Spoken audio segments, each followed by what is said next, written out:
இப்பிரபஞ்சத்தோர் காணட்டும், அனைவரும் உணரட்டும்.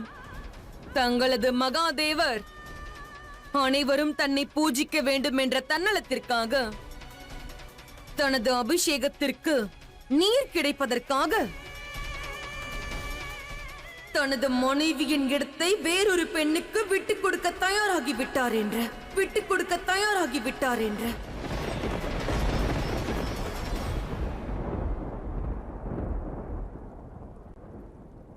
மகாதேவர் தனது மகத்துவத்தை நிரூபிப்பதற்காக தங்களது இடத்தை கூட கங்கைக்கு தருகிறார்.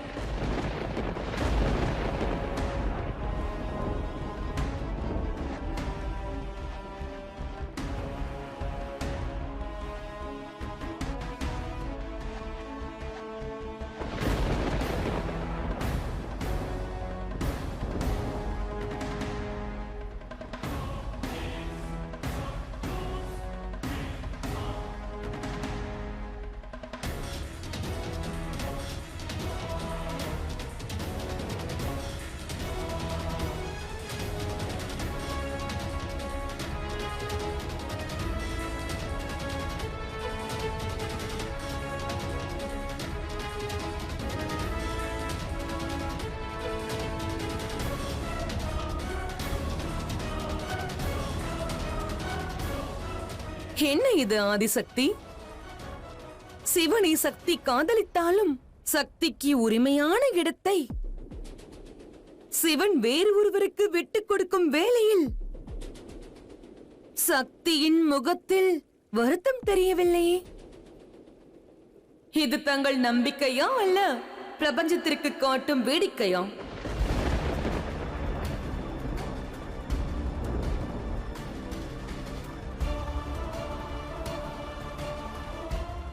செல்லுங்கள் தாயே, சிவசக்தியின் பொய்யான மகத்துவத்திற்கு முடிவு கட்டுங்கள். உங்களுக்கான உகந்த இடத்தை பெறுங்கள்.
ஆதிசக்தி,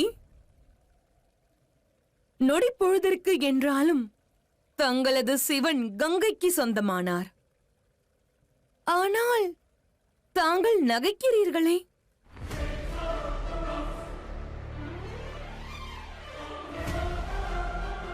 நமது நம்பிக்கை உறுதியாகும் பொழுது தோல்வியிலும் வெற்றி தென்படும்.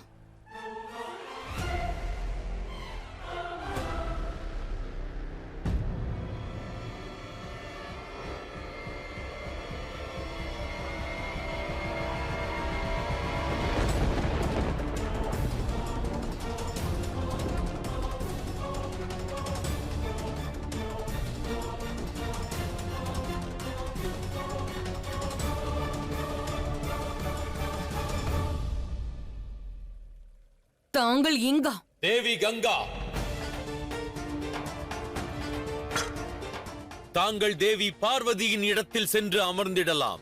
ஆனால் சக்தியின் சிவனின் அருகாமையில் அமர்ந்திட இயலாது.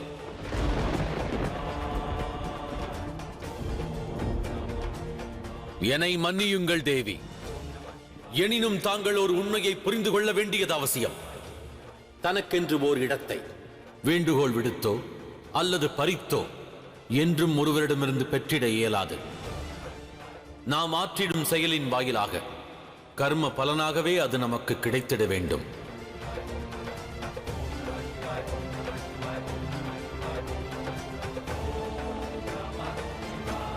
அக்கா, மகாதேவர் கோரியதை கேட்டு கோபம் கொள்ளாதீர்கள். அவரை புரிந்து கொள்ள முயற்சி செய்யுங்கள். அவர் கணவன் மனைவிக்கிடையே உள்ள உறவிற்கு மரியாதை அளித்தார். அதே நேரம் தங்கள் மன விருப்பத்தையும் அவர் நிறைவேற்றினார்.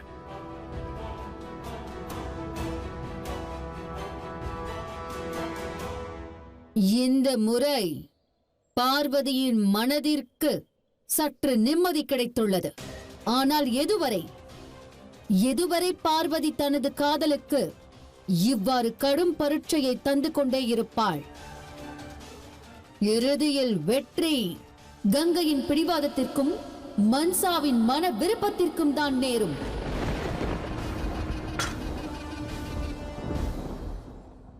பார்த்தீர்களா தேவி கங்கா?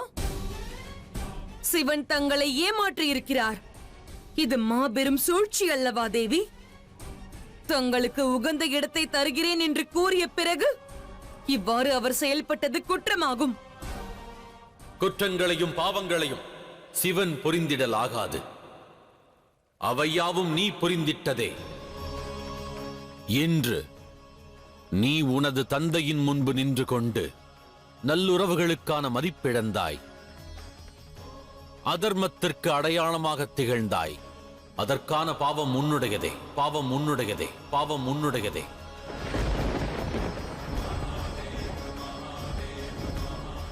ஓர் தந்தையாக நான் கூறுவதெல்லாம் ஒன்று மட்டுமே.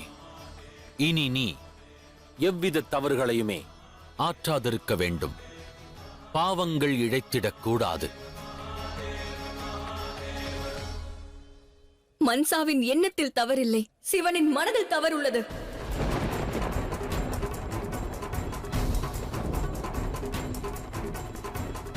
சக்தியின் இடத்தை அடைய வேண்டும் என்பதே என் நிபந்தனை. சிவன் இல்லாமல் சக்தியின் இடமும் கௌரவமும் முழுமையற்றதாகும். தாங்கள் என்னுடைய நிபந்தனையை முழுமையாக நிறைவேற்றவில்லை. ஆகையால் நான் எவருக்கும் தங்களை அபிஷேகம் செய்வதற்கு நீரை தரமாட்டேன். வேறு நீர் நிலையிலிருந்தும் நீரை தர விடமாட்டேன்.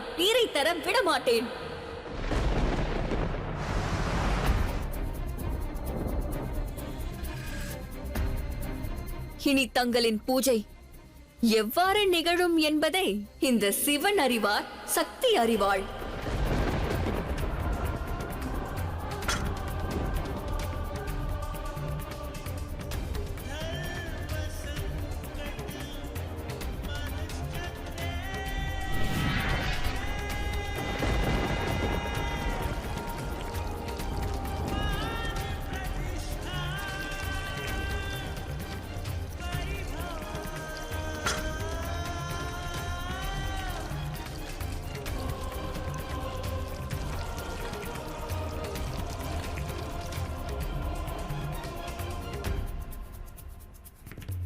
மகாதேவரின் சித்தாந்தம் என்னவென்று நானும் அறிவேன்.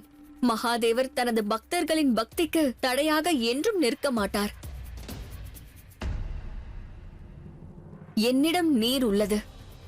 பூஜை புரிய அனுமதி தாருங்கள். எவரிடம் நீர் இல்லாமல் இருக்கிறதோ இப்பிரச்சனைகளுக்கான தீர்வை அவர்களை தேடட்டும்.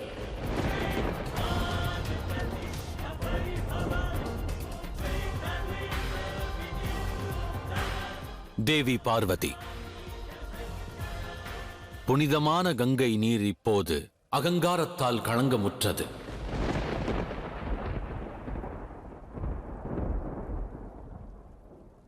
தாங்கள் அகங்காரம் என்று கூறுவது என் உண்மை மகாதேவா. எந்த கங்கை நீரில் இந்த பிரபஞ்சமே புனிதத்தை தேடிக் கொண்டிருக்கிறதோ அந்த கங்கை நீரில் அகங்காரம் இருப்பது என்ன தவறு? அகங்காரத்தை விட மிக கொடிய குணம் வேறொன்றுமில்லை. இதை போன்ற ஒரு உணர்வு பார்வதியின் மனதில் உண்டான பொழுது தங்கள் நம்பிக்கையின் மீது அவர்கள் சந்தேகம் கொண்ட பொழுது தாங்கள் அப்பொழுது ஏதும் கூறாமல் இருந்தீர்களே. இன்று அன்னை கங்கை உண்மையை கூறும் பொழுது அவர்கள் மீது அகங்காரத்தின் குற்றத்தை சுமத்துகிறீர்கள். பிரபஞ்சத்தின் நலன் காக்க அகங்காரம் கொண்டிருந்தால் அது மனதிற்கு மகிழ்ச்சியை தருகின்றது. அவ்வகங்காரத்தினால் பிரபஞ்சத்திற்கு அழிவு நேரும் என்றால் அதுவே துயரத்தின் தாண்டவமாகும். அதை நாம் புரிந்து கொள்ள வேண்டும்.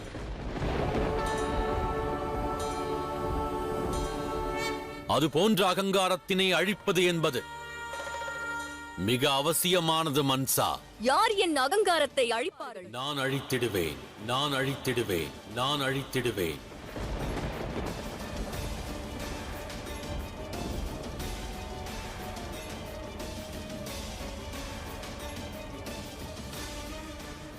இந்த சிவன் இன்று வாக்கொன்று அளிக்கிறான். நான் தேவி கங்காவின் அகங்காரத்தினை அடக்கி அழித்து விடுவேன், அடக்கி அழித்து விடுவேன், அடக்கி அழித்து விடுவேன்.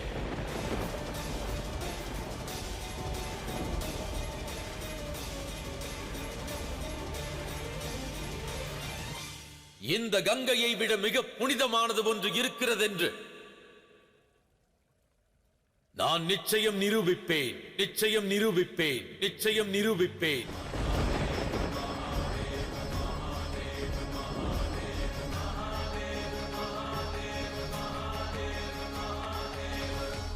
அவ்வாறு நிரூபிக்காவிடில்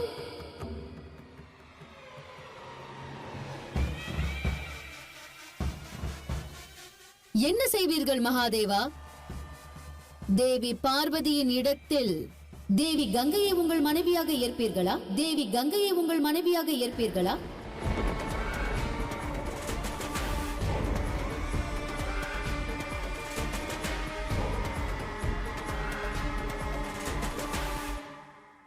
பதில் கூறுங்கள் மகாதேவா. தாங்கள் நிரந்தரமாக தேவி கங்கையின் கங்காதரனாவீர்களா? கங்காதரனாவீர்களா? கங்காதரனாவீர்களா?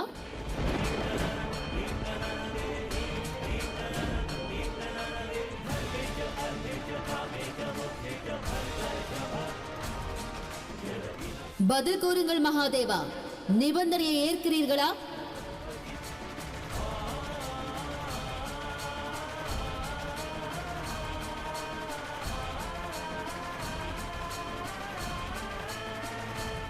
உனது நிபந்தனையை நான் ஏற்கிறேன், நிபந்தனையை நான் ஏற்கிறேன், நிபந்தனையை நான் ஏற்கிறேன்.